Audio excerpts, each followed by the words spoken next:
جولان بانک‌های خصوصی برای استثمار آذربایجان جنوبی. سران و منصوبان حکومت به بهانه خصوصی سازی رانت‌های نجومی را برای خود ایجاد کردند. یکی از حوزه‌های خصوصی سازی که نزدیکان به حکومت را مولتی میلیاردر و مردم عادی را فقیرتر نموده است، حوزه بانکداری میباشد. در کشورهای با درجه پایین فساد اقتصادی، بانک‌ها با تأمین مالی واحدهای اقتصادی موتور محرک اقتصاد محسوب می‌شوند. بانک‌ها میبایست سپرده‌های مردم را جذب و حدود 80 الی 90% آن را به فعالین اقتصادی و یا اشخاص حقیقی وام دهند. این در حالی است که در جغرافیای ایران بانک‌های خصوصی و مؤسسات اعتباری از یک سو اکثر سپرده‌های جذب شده را صرف خرید و فروش ارز، طلا، سکه، سهام و املاک و مستغلات نموده و از سوی دیگر عمده وام‌های بانکی پرداخت شده را به شرکت‌های ذی‌مجموعه خود اعطا می‌نمایند.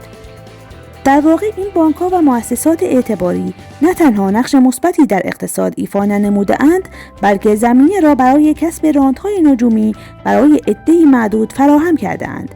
بر همین اساس است که نرخ بهره پرداختی توسط بانک‌های خصوصی و مؤسسات اعتباری همواره از نرخ مصوب بانک مرکزی بالاتر بوده، ولی بانک مرکزی در عمل هیچگاه با این تخلف آشکار برخورد نمی‌کند، چرا که مافیای موجود به دنبال جذب سپرده‌های بیشتر و مصرف آن برای اموری نظیر خرید و فروش سکه و ارز است تا از این طریق سودهای کلانی را به دست آورد. البته با بررسی آمار بانک مرکزی میتوان دریافت که میزان رانت و آسیب این بانک‌ها و مؤسسات اعتباری در آذربایجان جنوبی نسبت به مناطق مرکزی ایران بیشتر است.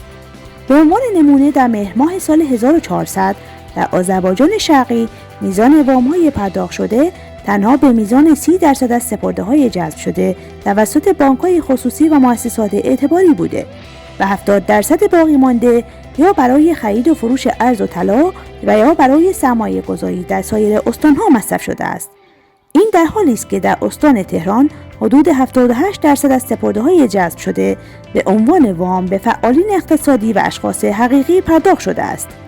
اما نقطه جالب این است که تقریباً همه آن بخش از سپرده‌ها که در پروژه‌های اقتصادی سرمایه گذاری می شود در خارج از آذربایجان می باشد که از این جمله می توان به ساخت مجتمع ایران مال تهران توسط بانک آینده به عنوان بزرگترین مال خاورمیانه با ارزش 85,000 میلیارد تومان اشاره نمود.